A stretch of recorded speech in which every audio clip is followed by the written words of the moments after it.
Good evening, Philippines. This is Mike Padua, and we are back to our latest analysis for this Wednesday through Friday, January 26 to 28. And this is brought to you by Typhoon 2000. Let's begin with our update. Here's the latest GraphSat beginning today, Wednesday, until tomorrow, Thursday.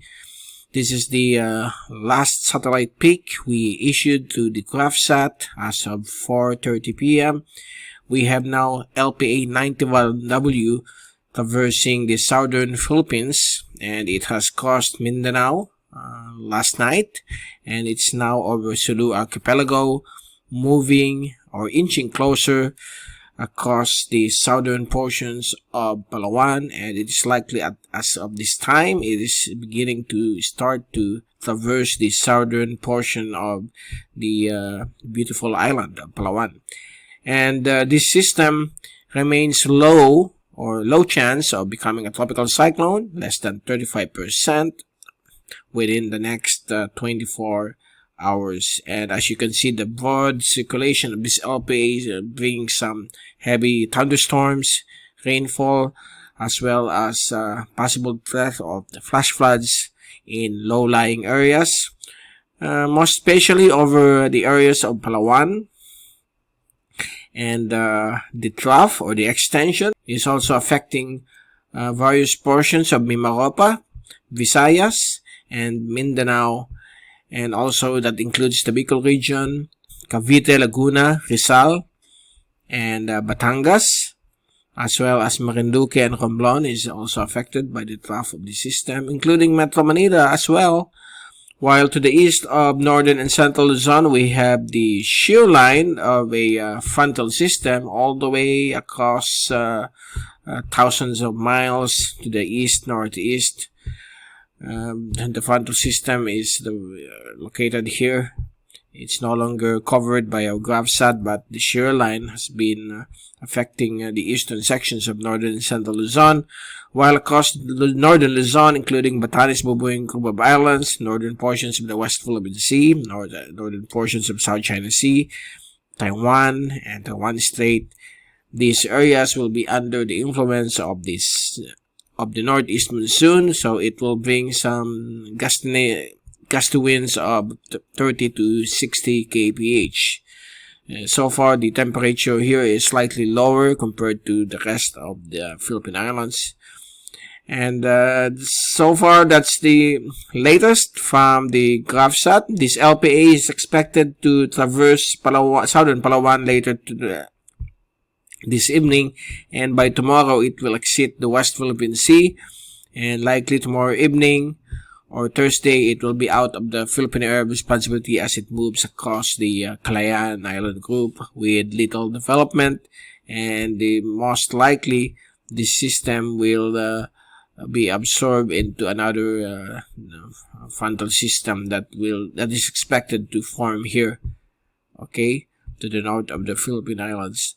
So far, that's good news regarding the movement and development of this LPA.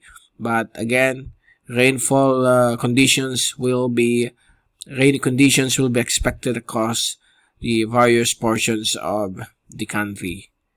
Now, here's the latest fast animation. You can clearly see here the LPA moving across southern Palawan with its trough affecting Visayas and Mindanao, including the Bicol region. And if we take a look at the zoom-in satellite animation, you can clearly see here the dark red blobs. Okay, these are the thunderstorms, particularly over Palawan. This is the thunderstorms affected, brought about by the LPA, which is currently over here. Okay, and then the shear line is somewhere here. Shear line is somewhere here. While this is still, this cloudiness over the Bicol region is still the remnants of the trough, and is expected to have some improvement of the weather by tomorrow, but still expect some afternoon or evening rain showers and thunderstorms within the next 24 hours. Now, let's take a look at the latest rain forecast from the European model. By tomorrow afternoon, still some showers and thunderstorms will be expected across Palawan, Mindanao, Visayas, Bicol region, portions of Southern and Central Luzon, including the western sections of Northern Luzon. That includes areas of Pangasinan because of local convection.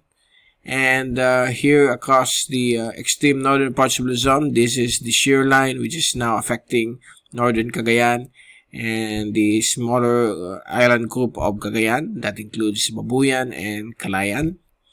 So expect rainfall to still persist. So the LPA will be here by tomorrow afternoon. And on Friday afternoon, LPA 91W is already outside of power, passing very close to Calayan Island Group, so expect some rainy conditions over this small island or disputed islands. And Mindanao will again be having some afternoon or evening rain showers by Friday, while some showers over Palawan, Mindoro, and western Panay. While Bicol region on Friday will have pleasant weather, good, sunny with some cloudy conditions, but with a lower chances of rainfall. So we will be expecting this kind of good weather on Friday, but on Saturday there might be some showers again, as you can see here, because of local convection, southeasterly winds. It produces thunderstorms to again occur across Eastern Visayas and Bicol region on Saturday afternoon. So that's the extended forecast, 3 to 4 days. On Friday, we will return again to give you more update on the rainfall forecast. Now, here's the rainfall accumulation for the next 3 days until Saturday. We expect still rains and thunderstorms along the track of this LPA 91W. So, Calayan Island Group will be affected, and also various portions of Palawan, Oriental Mindoro, Panay, Mindanao, and the eastern sections of Northern and Central Luzon, particularly Cagayan Valley, because of the this is brought about by the shear line, okay, or the tail end of a frontal system. While over the Bicol region, we expect improving weather conditions with appearance of sunshine beginning tomorrow, but full-blown sunshine will be expected on Friday. Okay, and if we take a look at the pressure and wind forecast from the European model, this is almost identical with the American model, the track of this LPA. Both of them agree that this system will track towards this direction. Okay, it will move towards the north within the next 3 to 4 days because of a possible passing of another frontal system. It will interact with that system. And by tomorrow afternoon, the LPA will be out of the West Philippine Sea, west of Palawan, and is expected to move out of the Philippine area of responsibility by tomorrow evening, and it will pass close to Calayan Island Group. On Friday afternoon, it will be west of Calayan over to the central portions of the South China Sea. So it's starting to deteriorate and becoming just a shallow LPA, and eventually it will dissipate. Move into Saturday. There you go, it's gone.